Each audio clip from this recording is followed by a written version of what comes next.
Tô te falando, pega isso aqui pra você ver. Tá, mas o que eu faço com isso? Ele faz mais de 600 FPS. Sim, mas eu não preciso de tudo isso de FPS pra rodar os games. Eu já tinha bastante FPS na geração anterior. Mas e os jogos competitivos? Ah, talvez pra isso seja útil. E se você também tá se perguntando pra que você quer tanto FPS nos processadores da nova geração, sendo que da geração anterior já era suficiente, a resposta são os eSports. Não os esportes, os eSports. É bem confuso esse negócio. Os jogos competitivos. E eu resolvi testar a performance desse processador, do Ryzen 5 5600X, para ver o que ele realmente entrega e para responder para vocês se realmente vale a pena. Dimon! O quê? O que tá acontecendo? Tô ouvindo uns barulhos aqui, cara. Barulho? Sim, alguma coisa como se fosse, sei lá, explosões. Ah, é que eu tô jogando aqui. Você tá jogando. Nem me chama. Não, pera. Eu reconheço esse barulho.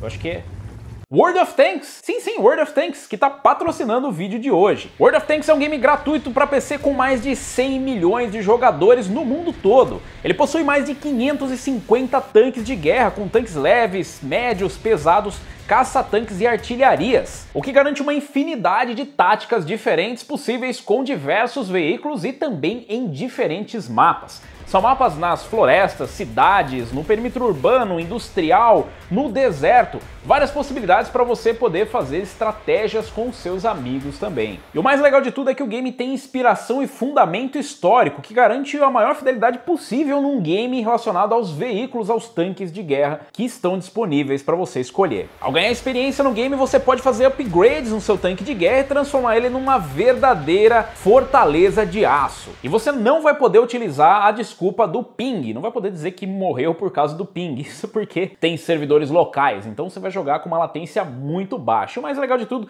é que a galera do World of Tanks está sempre ouvindo um feedback, o que garante melhorias no game de acordo com o feedback da comunidade. Durante o registro, utilize o código TANKTASTIC para ganhar 7 dias de conta premium, 500 de gold e o tanque de guerra T-127 soviético no Tier 3.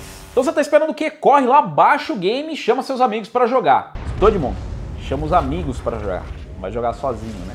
Com o lançamento dos processadores Ryzen 5000, a gente vê uma performance que a gente não tinha visto antes. Literalmente, já que eles conseguiram ultrapassar os processadores da Intel na performance em games. E aí já vem aquela dúvida, bom, então tá na hora de eu trocar meu processador, porque o meu processador já não entrega tudo isso de performance. E a resposta é que não é só porque os processadores da nova geração entregam uma performance absurda que o seu processador de repente virou um museu. Na verdade, a performance dos processadores Ryzen de terceira geração já era muito boa, de segunda, de primeira também, assim como os processadores Intel de várias gerações, que conseguem entregar uma ótima experiência em games. E mais do que isso, muita gente nem vai utilizar tudo isso de FPS porque a sua placa de vídeo vai acabar limitando a performance um pouco antes. A não ser que você esteja no seleto grupo dos jogadores de esportes ou dos jogadores competitivos que precisam do máximo de performance possível. E aí sim fica interessante saber qual que é o máximo de FPS que você vai obter. E eu sei o que você está pensando, quem precisa de tudo isso de FPS não vai fazer a diferença. E a verdade é que em muitos casos não faz diferença mesmo, porque o que muitos jogadores de esportes não entendem é que existem vários gargalos no sistema, e um deles pode ser você. Você pode ser o gargalo do sistema, ou seja, você pode ser só ruim no jogo que você joga e não importa se você vai usar um mouse muito caro, um monitor muito caro, ou mesmo um PC muito caro, você vai continuar sendo ruim. Mas para os outros casos de pessoas que já encontraram esse gargalo, ou seja, o cara joga realmente bem, mas a sua máquina não ajuda muito ou existe alguma performance que ele está perdendo, faz sim diferença. Mas na verdade é um nível muito insano de competitividade. E a verdade é que para você provavelmente não vai fazer falta. E veja, eu não sou nenhum especialista, não sou jogador de esportes, mas a lógica fala contra. Não faz muito sentido você investir tanto para jogar casualmente algo que é competitivo. Burrice. Mas para os outros casos, e se mesmo assim você acha que o gargalo é o sistema e não você, faz sentido sim os processadores com muito FPS. Logo vem o pessoal do mimimi e fala, não, isso é absurdo, porque o olho humano... Todas essas bobagens já foram para lá de refutados por vários testes que mostram que sim, existe um gargalo para o tempo de resposta. E curiosamente o FPS e o frame time acabam pesando nisso também. Um FPS muito alto, ainda que seu monitor não consiga lidar com isso, acaba gerando um tempo de resposta, um frame time menor. Você tem os frames mais rapidamente na sua tela, diminui completamente o lag que você tem para responder dentro do game. Você vai sentir no mouse a diferença. Mas isso é uma coisa um pouco mais complexa que, se você realmente precisa, você deveria pesquisar, porque existem vários pequenos gargalos que você pode diminuir no sistema com algumas soluções, inclusive de software, das próprias fabricantes, às vezes de placa de vídeo, para que você possa diminuir esse gargalo. Mas normalmente está focado no CPU. Quando você pega um game, por exemplo, como CSGO, que ele precisa de muito FPS, um tempo de resposta, um frame time baixo, acaba pesando em cima do CPU. Então não é difícil você ver configurações com CPUs absurdos e placas de vídeo medianas, porque você realmente não usa muita placa de vídeo e basta que ela entregue uma performance além do CPU para que seja possível, já que muita gente joga no mínimo. Eu sei, é um pouco difícil acreditar que uma pessoa monta um PC muito caro para jogar com tudo no mínimo, com gráficos horrorosos, mas é onde entrega a melhor performance. Não com tudo no mínimo, mas em alguns games com muitas coisas no mínimo. Então eu resolvi testar aqui alguns games para mostrar para você que está realmente interessado nisso e que não quis nem passar por essa parte do vídeo, porque você já sabe disso tudo e um pouco mais. Eu quero mostrar para vocês a performance do Ryzen 5 5600X. Eu resolvi testar aqui em estoque, sem nada muito insano, exceto a configuração de memória. Eu deixei sobrando a configuração de memória para que não seja o gargalo do sistema e para que a gente veja realmente a performance do CPU. Inclusive, para a placa de vídeo, estou utilizando uma RTX 3080, que é o sonho de muito jogador de CS em HD para dar o máximo de FPS. A verdade é que você não precisa disso tudo de placa de vídeo. Como eu disse, uma placa de vídeo seja capaz de empurrar sem ser o limitador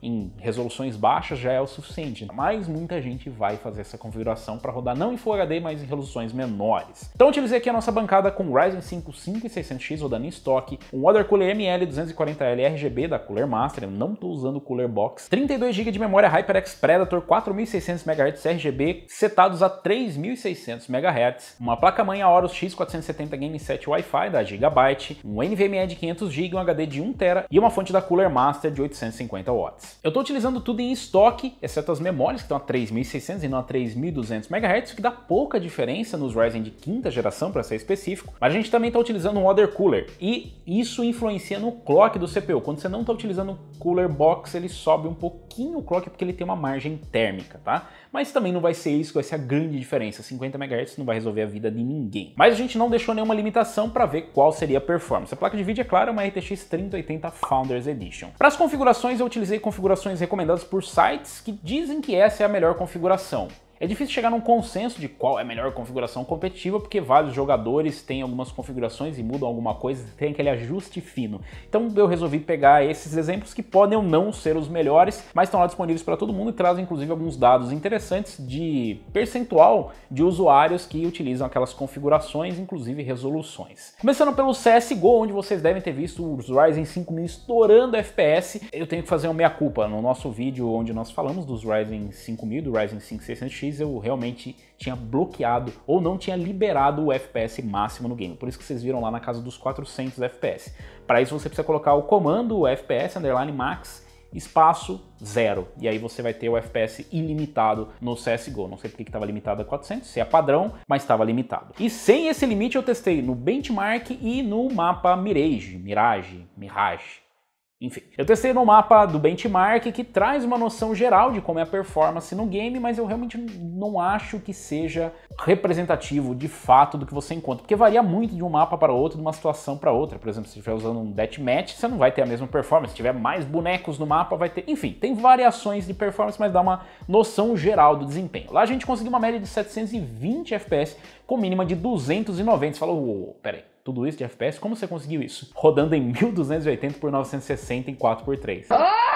Acredite, essa é a configuração mais utilizada segundo o site que mostra as configurações mais utilizadas. Se é ou não, digam vocês aí nos comentários, mas foi a recomendada e realmente cospe FPS. Obviamente, se você subir a resolução um pouco, isso vai variar, mas nessa resolução, uma média bem alta de FPS. Aí eu testei também lá no mapa Mirage, que teve uma performance muito próxima, na verdade. A gente teve uma média na casa dos 717 FPS, mas com mínimas menores, mínima registrada na casa dos 208 FPS. Como eu disse, isso varia, eu tentei jogar por algum tempo, a gente fez ali várias medições e pegou uma média. Então, dependendo do local, dependendo da situação, você pode ter mais FPS, bater até mais de 1000 FPS, ou você pode ter quedas até abaixo dos 209 FPS. Então varia realmente bastante do mapa, mas é uma média muito alta, principalmente se a gente comparar com as gerações anteriores. A gente partiu para testar outros games também. Outro jogo que eu testei foi o Fortnite, e eu também não jogo absolutamente nada de Fortnite, mas a configuração que eu fiz foi essa, uma recomendada como competitiva, com praticamente tudo no mínimo e com a distância de visão no Ultra, em Full HD, porque Full HD aparentemente é a resolução mais utilizada para esse game. E em Fortnite, novamente, depende muito de onde você está e de qual situação você está passando, mas pelos locais que eu consegui jogar e ter uma média em meio de combate, dependendo das localidades no mapa, a gente teve uma média na casa dos 363 FPS com mínimas de 215, o que é uma média bem alta e eu não tinha visto nada nem próximo disso nas gerações anteriores, inclusive aparentemente mais alta do que os concorrentes da Intel. Mas a gente vai ver isso num teste futuro que você acompanha se você clicar ali no botão se inscrever e clicar no sininho. O miserável é um gênio! De qualquer forma, a performance é muito boa no Fortnite, dificilmente você realmente vê quedas abaixo dos 200 FPS em apenas algumas determinadas situações bem raras, mas é uma média muito alta de FPS com um frame time bem estável. Eu testei também em outros games como o Apex Legends. Sim, o Apex Legends, que agora está numa nova temporada, mudou bastante do mapa, mas a gente conseguiu medir em alguns locais, e novamente varia bastante dependendo da localidade, mas a gente teve uma boa noção de como vai ser a performance. No Apex Legends a gente conseguiu uma média de 285 FPS e mínima de 189, depois de várias medições em diversos locais, caindo em lugares diferentes, morrendo várias vezes. Foi muito difícil gravar esse teste, o pessoal realmente não entende que você está tentando gravar um teste e tenta partir para ignorância. Mas novamente um bom frame time, um FPS bem estável e bem alto. Outro game que eu também testei, esse eu estava bem curioso para ver, foi o Call of Duty Modern Warfare no modo Battle Royale, na verdade no modo Plumber, eu não testei ali no modo Battle Royale de fato, e ali a gente conseguiu uma média bem interessante. No Modern Warfare eu consegui uma média de 220 FPS e uma mínima de 150, o que curiosamente vai de encontro com aquela média que eu consegui no modo Single Player. Lembrando que não dá para testar no modo multiplayer porque não é algo repetitivo, não é uma constância, não tem como você realmente comparar em situações idênticas. Então a gente compara no modo single player. Mas mesmo assim a gente teve uma média de FPS muito próxima, com FPS um pouco mais baixo nas mínimas, mas ainda assim bem próximo. Uma boa média de FPS acima dos 200 FPS, utilizando essa configuração aí que, como eu disse, segundo esses dados é configuração competitiva. Claro que pode variar um pouco, pode aumentar ou diminuir o FPS de acordo com as configurações, mas pelo que eu testei, mesmo em outros mods na live que eu fiz, ainda assim, com tudo no mínimo, o FPS não vai passar muito disso em Full HD. O último jogo que eu testei aqui foi o PUBG que parece que teve uma debandada de players, ou na verdade mudaram um pouco, pelo que eu fiquei sabendo, os players jogam mais em primeira pessoa e eu jogo mais em terceira pessoa. O cara lá atrás da caixa ele tava te vendo e você não, por isso que a gente joga em primeira pessoa. Mas eu consegui fazer os testes ali também no modo multiplayer. Normalmente varia bastante esse jogo, porque depende muito do mapa. Dependendo do mapa tem uma variação muito grande de FPS. Mas esse mapa que eu testei com algumas outras medições, essa média de FPS ficou muito próxima do que você consegue em praticamente todos os mapas. Como eu disse, obviamente varia um pouco, dependendo da localidade. Por exemplo, se você passa em locais onde tem uma queda maior, por exemplo, na cidade, você tem um FPS um pouco mais baixo, na casa dos 150 de média, com mínimas na casa dos 100, mas normalmente essa é a média que você vai obter. E no PUBG a gente manteve uma média acima dos 200 FPS com 211 mínimas de 116. Então eu diria que é bem representativo do que você realmente consegue de performance, mas uma performance muito boa. O jogo sofreu algumas alterações e atualizações ultimamente, em alguns momentos você consegue uma média muito alta de FPS, mas obviamente depende muito de onde você está. Se você está onde não tem nada ou se você está onde tem tudo. E o que eu posso concluir disso é que a gente tem realmente uma média de FPS bem alta em todos os títulos de esportes, e isso pode sim fazer diferença para quem realmente precisa, mas para você que é um usuário comum, realmente fica bem difícil justificar. É uma quantidade muito insana de FPS para quem joga só casual. Não é o caso para a grande maioria das pessoas, mas para esse público selecionado, para esse público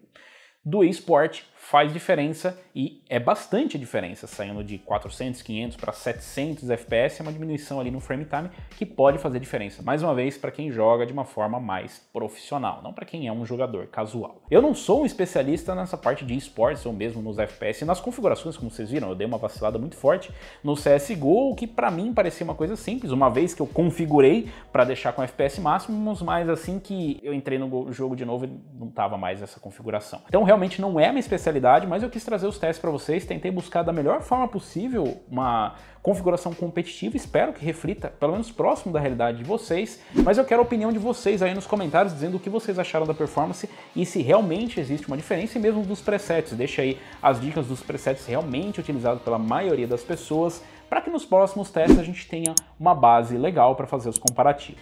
E se você gostou, se você curtiu esse vídeo, deixa um like. Se você ainda não é inscrito no canal, inscreva-se no canal, clica no sininho para receber as notificações de novos vídeos e deixa aí o comentário dizendo se você quer mais testes desse tipo, se você quer o comparativo com o i9 10900K e com os processadores da nova geração, deixa aí nos comentários. Eu vou ficando por aqui, valeu, falou e até a próxima!